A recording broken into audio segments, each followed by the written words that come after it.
Hello students, आज हम BA part संगीत यूनिट फर्स्ट का फर्स्ट टॉपिक कंटिन्यू करेंगे। पिछले टॉपिक में हमने स्वर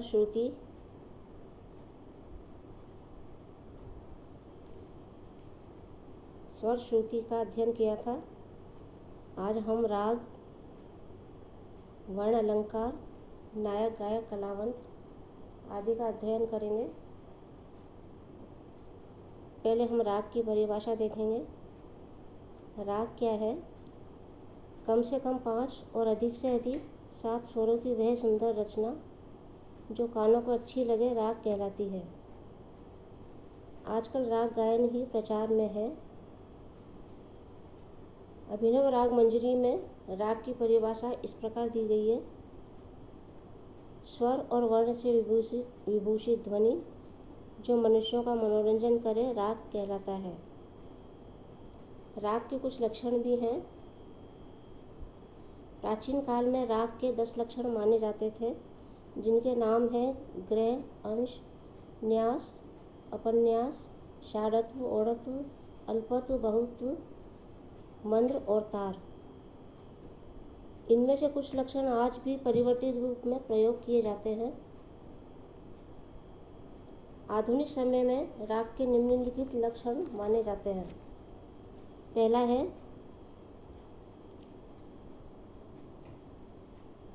राग का प्रथम लक्षण यह है कि प्रत्येक राग में रंजकता अवश्य होनी चाहिए। जैसे ऊपर बताया गया है, वह रचना जो कानों को अच्छी लगे राग कहलाती है, इसलिए राग में रंजकता का होना आवश्यक है। दूसरा लक्षण है राग में कम से कम 5 और अधिक से अधिक 7 स्वर होने चाहिए। 5 स्वरों से कम का राग नहीं होता। राग का तीसरा लक्षण है प्रत्येक राग को किसी न किसी थाट से उत्पन्न माना गया है। जैसे राग भूपाली को कल्याण थाट से और राग बागेश्वरी को काफी थाट से उत्पन्न माना गया है। राग का चौथा लक्षण है किसी भी राग में षड्ज अर्थात सा कभी वर्जित नहीं होता, क्योंकि ये सप्तक का आधार स्वर होता है। पांचवा लक्षण है प्रत्येक राग में म और प में से कम से कम एक स्वर अवश्य रहना चाहिए। दोनों स्वर एक साथ वर्जित नहीं होते। अगर किसी राग में प के साथ शुद्ध म भी वर्जित है तो उसमें तीव्र म अवश्य रहता है।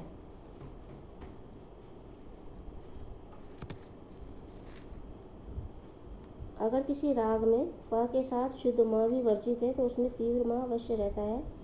भूपाली राग में म वर्जित है तो मालकौंस में प, किंतु कोई राग ऐसा नहीं है जिसमें म और प दोनों एक साथ वर्ज्य होते हों। हमारा अगला लक्षण है प्रत्येक राग में आरोह, अवरोह, वादी, संवादी, पकड़, समय आदि आवश्यक है। राग का सातवां लक्षण है राग में किसी स्वर का दोनों रूप एक साथ एक दूसरे के बाद नहीं प्रयोग किया जाना चाहिए। उदाहरणार्थ कोमल रे और शुद्ध रे अथवा कोमल ग अथवा शुद्ध ग दोनों किसी राग में एक साथ नहीं आने चाहिए। यह अवश्य ही संभव है कि आरोह में शुद्ध प्रयोग किया जाए और अवरोह में कोमल।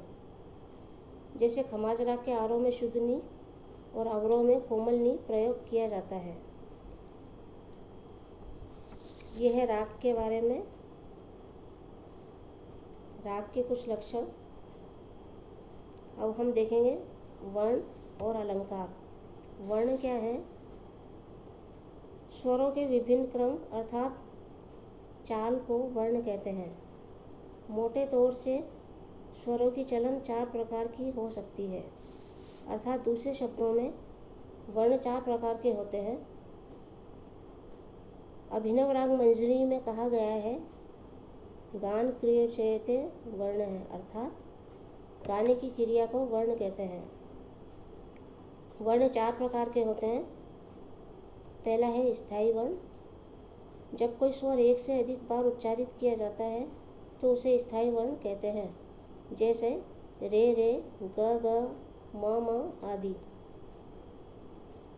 दूसरा वर्ण है आरोही वर्ण। स्वरों के बढ़ते हुए क्रम को आरोही वर्ण कहते हैं, जैसे सा रे ग म प ध नी। तीसरा है अवरोही वर्ण। स्वरों के उतरते हुए क्रम को अवरोही वर्ण कहते हैं, जैसे नी ध प म ग रे सा। चौथा है संचारी वर्ण। उपर्युक्त तीनों वर्णों के मिश्रित रूप को संचारी वर्ण कहते हैं। इसमें कभी तो कोई स्वर ऊपर चढ़ जाता है, तो कभी कोई स्वर बार बार दोहराया जाता है। दूसरे शब्दों में संचारी वर्ण में कभी आरोही, कभी अवरोही और कभी स्थायी वर्ण दिखाई देता है, जैसे सा सा, रे ग म प, ध प म प, म ग रे सा। अब हम देखेंगे अलंकार। नियमानुसार स्वरों की चलन को अलंकार कहते हैं। अलंकार में कई कड़ियाँ होती हैं जो आपस में एक दूसरे से जुड़ी होती हैं। प्रत्येक अलंकार में मध्य सा से तार सा तक आरोही वर्ण और तार सा से मध्य सा तक अवरोही वर्ण हुआ करता है। संगीत दर्पण में अलंकार की परिभाषा इस प्रकार दी गई है। नियमित वर्ण समूह को अलंकार कहते हैं। अलंकार का अवरोह आरोह का ठीक उल्टा होता है। जैसे आरोह है सा रे ग म म प ध नी और ध नी सा। इसका अवरोह है सा नी ध प म ग रे और ग रे सा। दूसरा अलंकार है सा रे ग रे ग म प म प ध नी सा नी। इसका अवरोह है सा नी ध प म ग रे सा रे। इस प्रकार अनेक अलंकारों की रचना हो सकती है। अलंकारों को पलटा भी कहते हैं। वाद्य के विद्यार्थियों को नृत्य प्रति अलंकार का अभ्यास करना चाहिए। इससे विद्यार्थियों की रचनात्मक प्रवृत्ति को प्रोत्साहन मिलता है और अंगुलियां अपने वाद्य पर विभिन्न प्रकार से घूमने योग्य हो जाती हैं। गायन में भी इसका कुछ कम महत्व नहीं है। प्रारंभिक विद्यार्थियों को अलंकार का अभ्यास खूब करना चाहिए।